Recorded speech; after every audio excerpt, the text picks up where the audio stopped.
como sobrou pouco tempo e eu tenho tanta coisa para falar, e depois de ver o deputado Tomé Abduch, parabéns, deputado Tomé Abduch, pela sua apresentação, e o professor Conte Lopes, porque ele está dizendo que eu estava dando aula de abordagem, né, mas o professor mesmo aqui de policiamento, a pé, ostensivo, motorizado, é o deputado Conte Lopes. E é bom que se fale aqui sobre o que o policial passa assim aí fora. É bom que essa casa possa reproduzir e analisar realmente a dificuldade que é fazer policiamento. Eu, que fui policial de rua, fui patrulheiro, fiz CI, né, trabalhei no rádio patrulhamento padrão, RPP. Então, a gente sabe o que é uma abordagem, as técnicas de abordagem, né, o que é realmente policiamento de rua. Mas, presidente Donato, eu quero passar um vídeo e gostaria que Vossa Excelência depois me desse 2 minutos de comunicação para eu poder terminar, que é um vídeo sobre o Memorial dos Aflitos. Pedir a...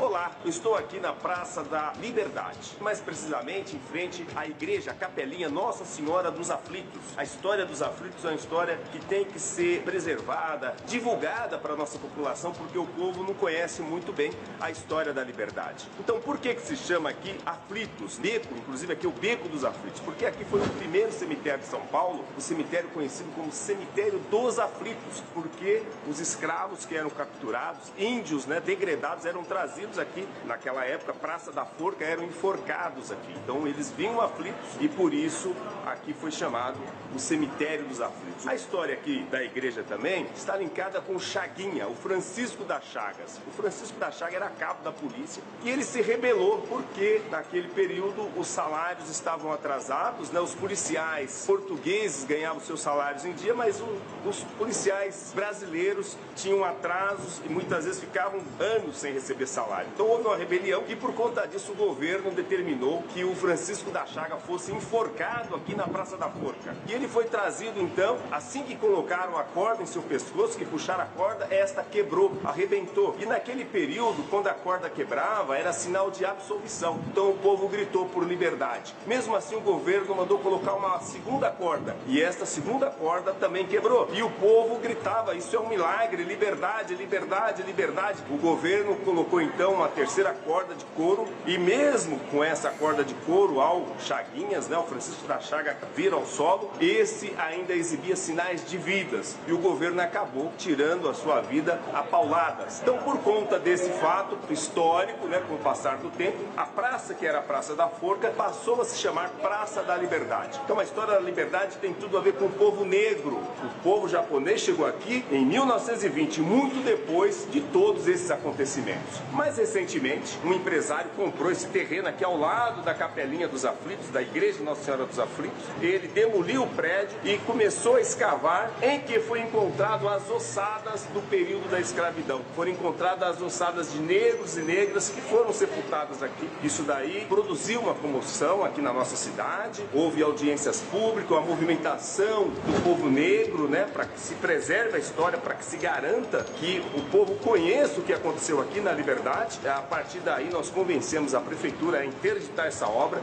e eu aprovei uma lei, a Lei 17.310, que é de minha autoria, que institui o Memorial dos Aflitos. Então, nesse terreno aqui ao lado da Igreja Nossa Senhora dos Aflitos, será construído um memorial para preservar, né, os fatores históricos, o patrimônio histórico e cultural. Nós estamos mostrando isso aqui porque a gente quer que a população de São Paulo conheça a história da liberdade, a história do povo negro e que entre na nossa luta para que se garanta que esse memorial realmente seja implementado, implantado aqui na Liberdade. Então, se você concorda com o Memorial dos Aflitos, se você também luta por igualdade racial, se você combate o racismo, junte-se a nós, compartilhe esse vídeo e curta a nossa página.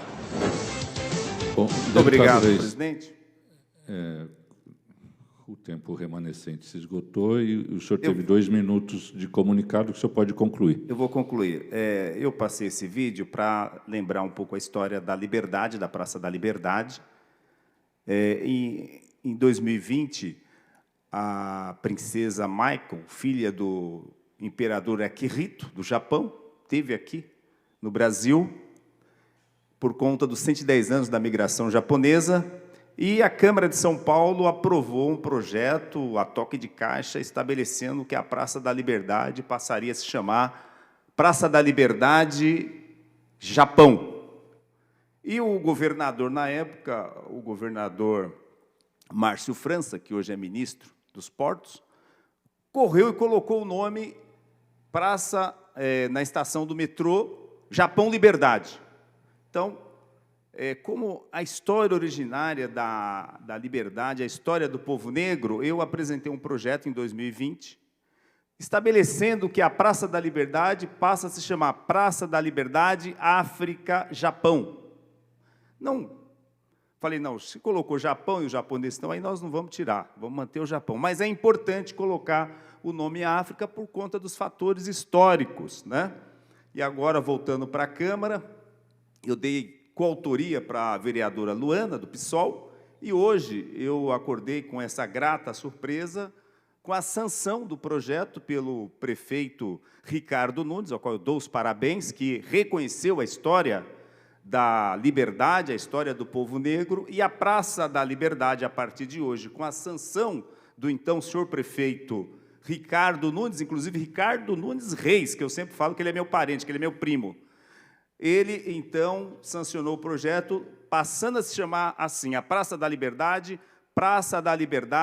África, Japão. Muito obrigado, senhor presidente. Obrigado, deputado Reis.